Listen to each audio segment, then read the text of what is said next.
Hi everyone and welcome back. Welcome to our second episode of the Homemaking Hollow Easter edition.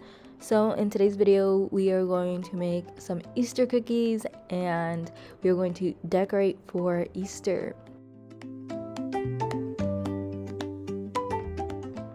So we are kicking off our Easter festivities with making my favorite annual Easter cookies, very much spring Easter inspired. So we are starting off this recipe with sugar.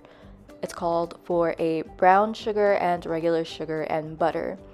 So this is actually not the first time I'm making this recipe. I've made this recipe twice, but as you can see, I am using a food processor because the recipe at the beginning calls for the sugar and butter to be creamed, but I'm in the season of life where buying a $400 KitchenAid is not within our budget. I'm just really being content with what I have and what the Lord has given me. And I actually figured out this amazing hack that I can actually cream the sugars and butter with the food processor, and let me tell you, it came out immaculate. I was super surprised, but just like Paul says in scripture, to be content in everything that the Lord gives you. So yeah.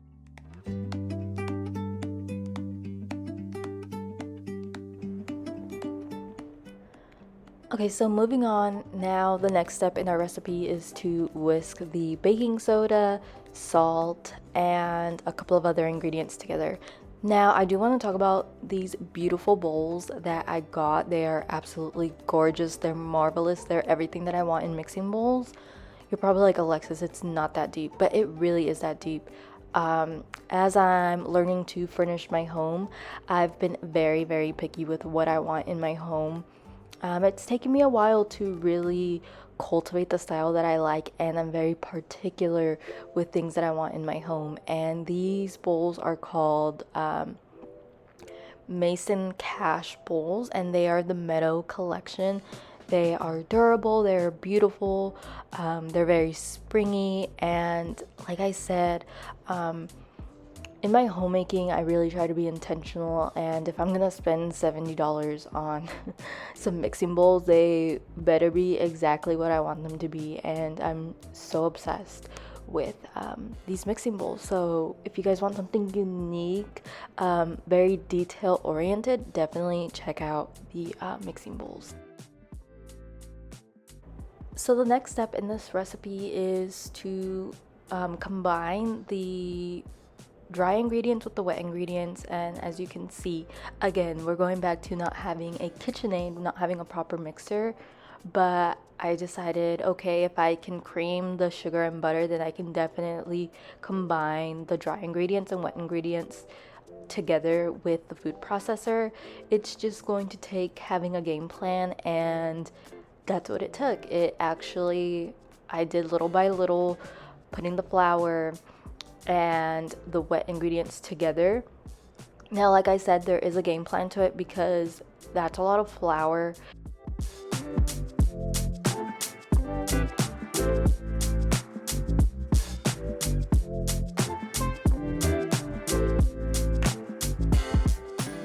So knowing that there's a lot of flour that I need to put in this food processor, I decided that the best way to go about this is to do it in sections. So as you can see, the top already is clumping up, so I'm just going to take that part out and focus on the bottom.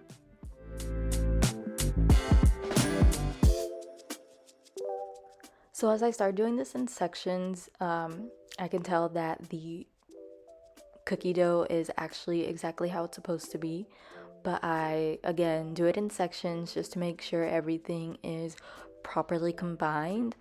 But it saves you a lot of time if you just do it in sections rather than trying to do it all in one go.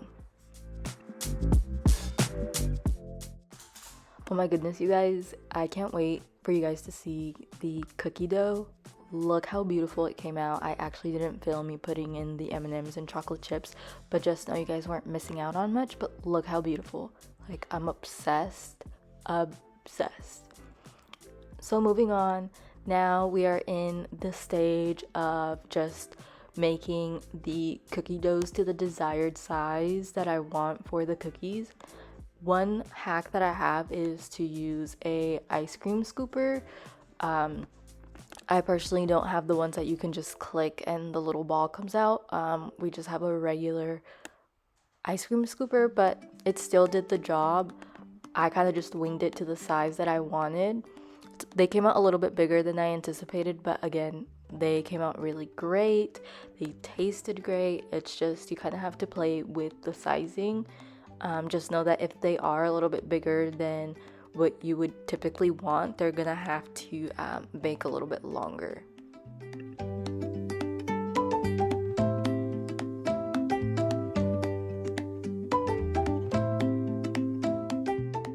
So I'm actually making quite a bit of cookies.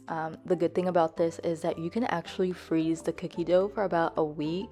I am making more than I would typically make, but that's because I am giving my neighbors some cookies for Good Friday. So they'll be getting a little sweet little treat on Good Friday, just with a little Bible verse and just letting them know that Jesus loves them and letting them know what the Lord did for us.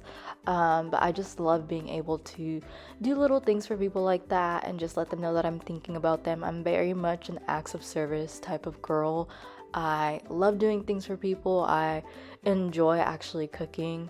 I wasn't always that way, but as I've gotten married, and it's so funny because they're just saying like when your man takes care of you, like you'll be out in the kitchen doing your thing, cooking, trying to figure out like what he likes, what he doesn't like. And that is one way that I show my husband that I love him. Just I know that he likes cookies, just little things to like make someone's day. That's something that I enjoy doing, not even just for my husband but for like people that I truly love and care for. That's my way of showing them that I love them.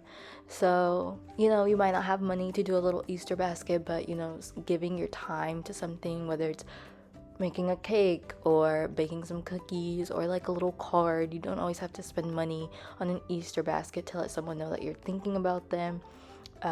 So there's ways to be content and use the gifts that the Lord has given you to show people you love them.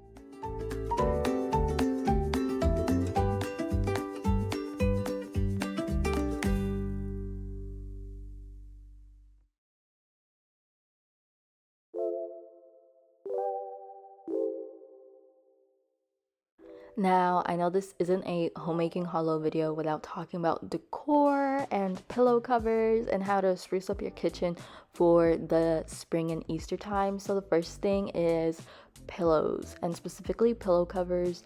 Pillow covers can be such a great way to save money and space in your home if you don't always want to purchase decorative pillows for every season, because trust me, spending money on pillows can get expensive. Now, pillow covers will definitely save you some money and save you storage space, definitely. Now, these beautiful pillow covers are from Amazon. I will link them down below. I love that they can transition to summer and they're a go-to, super comfortable. I love the butterflies. The butterflies is what really sold me on these pillow covers. Now, this might be a surprise to some of you, but a lot of my Easter decor, I've had it for over 3 years. I'm a big advocate for beautifying your home, and my mom, I'm so grateful that she allowed me and gave me free reign to decorate the living room or decorate the dining room. And that's why I have like table runners and plates, because she allowed me to express myself that way. And ultimately that really came into full swing at the beginning of my 20s. And funny enough, when I met Kyle, and I kind of knew that the angle was marriage, so I slowly started cultivating like stuff that I would need for my future home. So my husband finally got home, and I don't know if it's just me or I'm that girl that's married, and my husband, I will have him do stuff for me. And the good thing is he gets joy out of me asking for help, just because I tend to be super independent. But me trying to be super independent, I previously put our little door decor up and it fell, And then Kyle was like, you know, you should wait for me to get home because you didn't hang it up correctly. I'm gonna let you girlies in on a little secret. This table right here is a folding table. Now, I'm very particular, I'm very picky, like I've been saying. I just haven't found the right dining set, but we decided we're going to get a folding table just for now. But just because you have a folding table doesn't mean you can't elevate and create a tablescape, so don't let that fool you. Beautify your space and enjoy being able to do your little tablescapes. Like, look at my little bunny runner and my plates. I am so content with having a folding table right now. And it's so funny how things work out, because previously we didn't have one and we were just eating at the bar. But you can't tell me nothing with my folding table. It's super cute. I love the fact that we have my little couch out here. But we do plan on getting an actual table. But right now I'm content. Now, girlies, if you guys are loving the Homemaking Hollow, I would totally recommend to check out my Patreon, the Christian Girl Next Door membership, where I help you lovely ladies to blossom and bloom in your walk with Christ, but also in your femininity. There's amazing Bible studies that we have on Zoom. There's a podcast, and you get free downloadable resources. We are actually kicking off in the month of April our Femininity Challenge. Every week there's a challenge to grow in your faith and in your femininity. So check that out. And all the proceeds to the Patreon will go to funding the ministry for the Blossom and Bloom Drive to help beautiful young girls to blossom in their education. So check that out. That will be in the link down below. And don't forget to hit that subscribe button, and happy